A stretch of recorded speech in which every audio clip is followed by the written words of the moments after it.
मध्य प्रदेश के कांग्रेस के विधायक फूल सिंह बरैया हमेशा विवादित बयानों के लिए जाने जाते हैं। यही वजह है कि कांग्रेस की हालत यह है। पहले बयान था कि पंडितों को प्रसादी दो, उनकी पत्नी ले आओ, आपकी 2 बीवियां हो जाएंगी। अभी फिर एक बयान आया है। विधायक अगर इस तरीके से स्टेटमेंट देंगे तो उस पार्टी का क्या होगा, उस समाज का क्या होगा? क्या ऐसे आदमी को विधायक रहने का अधिकार है? हमारे साथ है कमलेश चौबे, हमारे सहयोगी हैं। कमलेश, कैसे देखते हैं इस बयान को आप, क्योंकि ब्राह्मण भी हैं और राजनीति विश्लेषक भी हैं? अरविंद जी, क्या है कि संस्कार नहीं बदले जा सकते। बीज अगर आप पेड़, नीम का पेड़ लगाओगे, उसमें आप उसकी जड़ों में कितनी भी शक्कर दो, लेकिन वो कड़वा ही होगा। फूल सिंह बरैया बहुजन समाज पार्टी के ऊपर जो 90 के दशक में उनका उभार हुआ, उस दौर में जब सवर्ण द्रोह था, बसपा सवर्ण द्रोह को लेकर पैदा हुई, तिलक तराजू और तलवार इनको मारो जूते चार, उस नारे की शुरुआत हुई। ऐसा प्रचारित किया गया कि पूरा जो दलित समाज है, उसमें ओबीसी को जोड़ा कि सवर्ण है, ब्राह्मण, ठाकुर, बनिया, लाला, ये उन पर सदियों से अत्याचार करते आए हैं। हम आप सब ने देखा होगा कहाँ अत्याचार की घटनाएं आई हैं कि हम सबने किया हो। यहाँ तो शास्त्रों में लिखा है ना, उल्टा नाम जपत जब जाना, वाल्मीकि है ब्रह्म समाना। वाल्मीकि बहलिया थे, उनको ब्रह्म मान लिया गया। तो ये जो उनकी उपज है बात सिंह बरैया की, वो उस दौर की है। फूल सिंह बरैया ने पहली बार बयान नहीं दिया। एक बयान का आपने उल्लेख किया, जब वो बसपा में थे तो उन्होंने कहा कि अगर कोई सनातनी होता है, सवर्ण होता है, तो उसका कुत्ता अगर दलित के घर चला जाता है, दलित उसको रोटी खिला देता है, छू देता है, तो उस कुत्ते को सवर्ण छोड़ देते हैं और दलित के घर बांध आते हैं कि तुम ही रख लो। फूल सिंह बरैया ने उस समय कहा कि आप जाओ, साधु का भेष धर के जाओ, ब्राह्मण महिलाओं को प्रसाद खिलाओ, उनको टीका लगा दो, इस बहाने छुओ तो वो सवर्णों की महिलाएं अपवित्र हो जाएंगी और वो दलित अपने आप आपके घर छोड़ जाएगा, अपनी सवर्ण अपनी महिलाओं को दलितों घर छोड़ जाएगा और जो सवर्णों की पत्नियां और दलितों की पत्नियां हो जाएंगी। ये बसपा में रहते दिया। मुझे अच्छी तरह से याद है जब वो बसपा के प्रदेशाध्यक्ष थे, मैं तो कहूँगा था, तब उन्होंने इसने बयान दिया। उस समय दलितों पर अत्याचार की घटनाएं सामने आई और दिग्विजय सिंह ने ऐलान किया था कि अगर ऐसी कोई घटना सामने आती है तो पीड़िता को 5 लाख का मुआवजा दिया जाएगा। तो ऐसे बयान दिया था बरैया ने कि दिग्विजय सिंह ने दलित बेटियों की इज्जत आंकी है, अगर कोई दलित सवर्णों की बेटियों से बलात्कार करेगा तो मैं उसको 10 लाख रुपए दूंगा।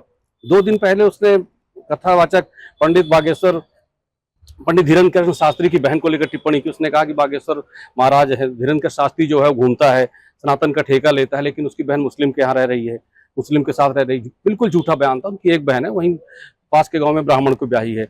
झांसी की रानी को नहीं बख्शा उस आदमी ने। उसने कहा कि झांसी की रानी। सवाल कमलेश सबसे बड़ा ये है कि जिस तरीके से वो बयानबाजी करता है, कर्ता शब्द का इस्तेमाल हमारे संस्कारों में नहीं है, लेकिन वो बराबर सवर्ण को आरोपित करता है और निश्चित तौर पे कहेंगे इसका उसे खमेरा भी उठाना पड़ा। 2018 में चुनाव हारा, इसका कारण यही था। दूसरी सबसे बड़ी बात यह, क्या इस पे कोई एफआईआर नहीं होती? राजनीतिक संरक्षण से प्राप्त क्यों है? कांग्रेस हो, भाजपा हो, इस पर करती क्यों नहीं है? इतने बड़े बड़े बयान दे रहे हैं। जंगल क्यों कटा? क्योंकि कुल्हाड़ी में जो बेत था वो लकड़ी का लगा था। दिग्विजय सिंह संरक्षण दे रहे हैं। उसने, आपने देखा होगा, पिछले हफ्ते बयान दिया। उसने कहा कि अगर कांग्रेस को सत्ता में आना है, आगे बढ़ना है, तो हमें आदिवासियों को बताना होगा कि तुम हिंदू नहीं हो, हिंदुओं से आदिवासियों को अलग करना होगा। दिग्विजय सिंह वहां मंच पर बैठे थे। आदिवासी हमारी सनातन संस्कृति अंग नहीं है क्या? सबरी कौन थी जिसके जूते पे भगवान राम ने खाए?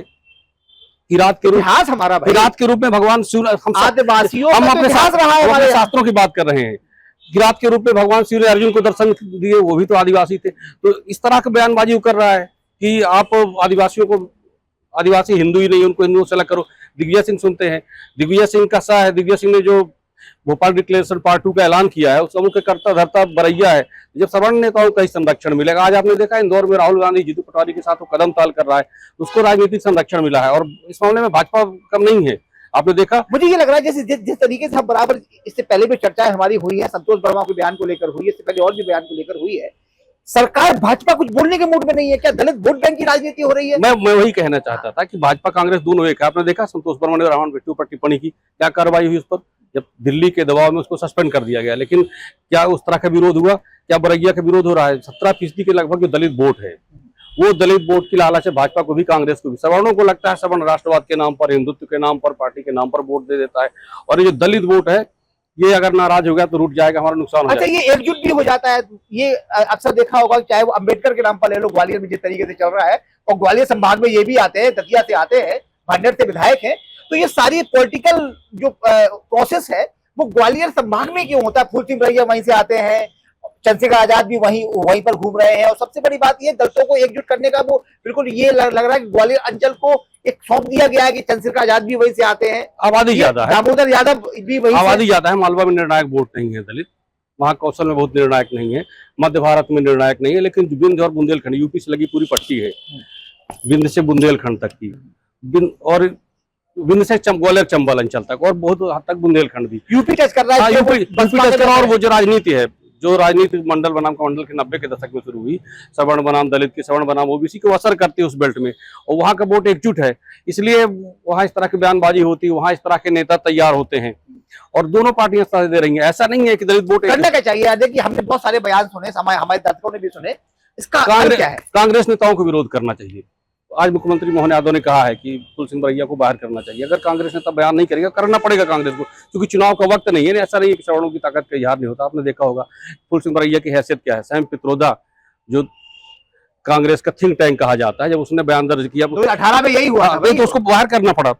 सैम पित्रोदा को बाहर करना पड़ा जब उसने सनातन के बारे में बोला, देश के बारे में बोला। अब फूल सिंह बरैया को अगर कांग्रेस रखती है, उसको लगता है कि 17% वोट सारे बरैया के नाम पे मिल जाएंगे, सवर्ण वोट नहीं रूठेगा, तो ये कांग्रेस का बहुत बड़ा भ्रम है, खासकर दिग्विजय सिंह का भ्रम है। इसका खामियाजा भोगना पड़ेगा। आप देख लेना कि अगर बरैया जैसे नेता कांग्रेस में ऐसी बयानबाजी हुई तो फिर सवर्ण भी घृणा करने लगता है। ऐसी बसपा का आज क्या आधार है? गालियां बकती थी बसपा, 12% तक वोट गया, कुछ लोगों को बुरा लगेगा हाँ मेरी बात, पर ऐसा नहीं है कि दलित कमिटेड वोट है। एक पौवा दारू में जो कहावत कोई गलत नहीं है। जो दलित वोट है वो तो बिक भी जाता है। हम नहीं कह सकते कि उनकी गरीबी का मजाक नहीं उड़ा रहे हैं, लेकिन वो बहुत स्थिर वोट नहीं है कि बरैया कह देगा उसके नाम पर दे ही देगा। अगर आप सवर्णों को नाराज कर रहे हो तो ऐसा नहीं है कि आपको सिर्फ दलित वोट मिल जाएंगे, सवर्ण आपसे नाराज नहीं होगा, और इसका खामियाजा भोगना पड़ेगा कांग्रेस को। हमारे साथ थे कमलेश साहब। तो जिस तरीके से उन्होंने बड़ी ताकत से ये बात कहा है कि उन्होंने गरीबी का किसी का मजाक नहीं उड़ाया, लेकिन साफ तौर पर यह कहा कि फूल सिंह बरैया के बयान को, कांग्रेस को, भाजपा को, दूसरे राजनीतिक दल के साथ साथ जिस सवर्ण के लिए उन्होंने बात कही है, चाहे ठाकुर हो, पंडित हो, कायस्थ हो, वैश्य हो, बनिया हो, सबको समझना चाहिए। दलित एक होकर हमारी बहन बेटियों के खिलाफ बोलते हैं, तिलक तराजू और तलवार इनको मारो जूते चार, कुत्ता बांधाओ, पत्नी ले आओ, दुष्कर्म कर दो, हम 10 लाख देते हैं। क्या हो गया इस आदमी को? अरे भाई, आप विधायक हैं, कम से कम उस पद की गरिमा रखिए। दिग्विजय सिंह बहुत बड़े नेता हैं, देश में उनका नाम है, लोग जानते हैं। ऐसे लोगों का संरक्षण प्राप्त होगा तो आप तय मान लीजिए फूल सिंह बरैया कि आने वाला समय आपको वहीं ला देगा जहां आप थे। आप चूंकि हमारे संस्कारों में है, काम आप तू वाले करते हैं। जिस तरीके से आपने बोला, सभी को कष्ट हुआ, और हम ये सभी से कहते हैं जो हमारा वीडियो देख रहे हैं, चाहे वो सवर्ण हो चाहे दलित हो, बहन बेटी किसी की हो, सबकी होती है। दुष्कर्म बुरा है, इस तरह के शब्द निकलना फूल सिंह बरैया के लिए कहीं ना कहीं उनकी हैसियत और उनकी जाति जो भी हो उसे प्रदर्शित करती है कि अंदर से कितनी खीज है उनमें। दलित होने का शायद दुख भी उन्हें हो, इसलिए सवर्णों के खिलाफ बोलते हैं, फायदा सारा दलितों का लेते हैं। मैं इसकी घोर निंदा करता हूं। क्या निंदा करनी चाहिए? नहीं, निश्चित तौर पर समाज के हर वर्ग को निंदा करनी चाहिए। हम सिर्फ इसलिए फूल सिंह बरैया का बचाव नहीं कर सकते कि वो दलित है, वो पीड़ित तो नहीं है, विधायक रहा है, बसपा का प्रदेशाध्यक्ष रहा है। अगर वो इस तरह की बयानबाजी करते हैं, भ्रम है कि जो सवर्ण दबा। बिहार का देखा आपने, बिहार में एक नारा दिया था लालू यादव ने, भूरा बाल साफ करो, बिहार राजपूत ब्राह्मण बनिया लाला। वहां पर जब त्रस्त हो गए लोग इस तरह की घटनाओं से, तो एक नारा दिया सवर्णों ने, सोना बेचो लोहा खरीदो। बिहार के जितने सवर्ण थे, खासकर वो बिहार, उनका पूरा बैंक अकाउंट खाली हो गया, उनके पूरा सोना बिक गया। उन्होंने फिर हथियार खरीदे तो फिर क्या हुआ? एक के बदले 100 मारे जाने लगे। और जो हम तो कहेंगे अपनी भाषा में कहीं मुटाई, जो उन्माद था सवर्ण विरोध का, वो खत्म हो गया। तो मान लीजिए आज बरैया इस तरह के बयानबाजी कर रहा है, इसके पहले दामोदर यादव बयानबाजी कर रहा था। आप सवर्णों के खिलाफ बयानबाजी करते हो, कल आप पर भी बयानबाजी करो, सवर्ण समाज अगर हिंसक हो जाए, वो भी सामने क्या होगा? फिर तो समाज, आपने देखा जो 2018 में भी यही हुआ था, कई जाने गई सड़कों में। 2016 में 2 अप्रैल 2016। अब भाजपा भी चुप है, फिर भाजपा बोलेगी कि नहीं सनातन बट जाएगा अगर वो इस तरह से। लेकिन सनातन कब तक सनातन बचेगा? समाज का जो उच्च वर्ग है कब तक सहेगा? बात तो बहु बेटियों की इज्जत पर है ना। आप सीधे कह रहे हो कि सवर्ण अपनी पत्नियों को हम तुम्हारे हवाले कर देंगे। आज किस शास्त्र में लिखा? जिस शास्त्र में यत्र नार्यस्तु पूज्यन्ते रमन्ते तत्र देवता लिखा हो, उस शास्त्र के बारे में कह रहा है। कितना बुरा बयान है, आप पढ़िए। कल उसने कहा कि शास्त्रों में लिखा है कि किस जाति की लड़की का रेप करोगे तो किस तीर्थ का फल प्राप्त होगा। हमारे शास्त्रों में कहीं लिखा है, आपने पढ़े होंगे, शास्त्र हमने पढ़े होंगे, सुने होंगे। आज तक किसी ने सुना क्या? दिग्विजय सिंह जैसे नेता, किसी नेता का बयान नहीं आ रहा है क्या? दिग्विजय सिंह ने किसी शास्त्र में पढ़ा है कि उस शास्त्र में बलात्कार के लिए प्रेरित किया गया। कन्या तो हमारे यहाँ देवियां मानी जाती हैं, देवियों के स्वरूप में उनका पूजन होता है। किसी भी जाति, बेटियां साझी विरासत होती हैं, किसी एक की बेटी एक की नहीं होती, पूरे समाज की बेटी होती है वो। आपने देखा होगा कि हम आप गांव से आते हैं, किसी की जब बेटी आती है पूरे गांव की बेटी होती है। अगर कोई अपने गांव में ननिहाल में बस जाता है तो उसके बच्चे को, उस लड़के को पूरा गांव अपना भांजा मानता है। जहाँ ये परंपरा रही हो वहां पर इतना भ्रामक बयान, सारे नेता चुप है, भाजपा भी चुप है। ठीक है, भाजपा कुछ नेताओं के बयान आए हैं, लेकिन आपने देखा किसी कांग्रेस के नेता ने विरोध किया इस हो? पे तो एफआईआर होनी चाहिए। निश्चित एफआईआर होनी चाहिए, होगी तो मुझे ऐसा लगता है तमाम अनिल मिश्रा जैसे लोग हैं जो लड़ रहे हैं, कोई ना कोई तो सामने आएगा। बिल्कुल बिल्कुल बोलेगा। साफ तौर पर हमारे साथ थे कमलेश साहब, इनका आक्रोश भी है और जायज भी है। बात समझ होने के नाते नहीं, जिस तरीके से उनका बयान आया है कि सवर्णों की बेटियों के संग दुष्कर्म करना चाहिए, आप प्रसाद दे के आओ, 2 बीबी लेके आओ, जिस तरीके से बयानबाजी करता है, तो ये निश्चित और निंदनीय भी है।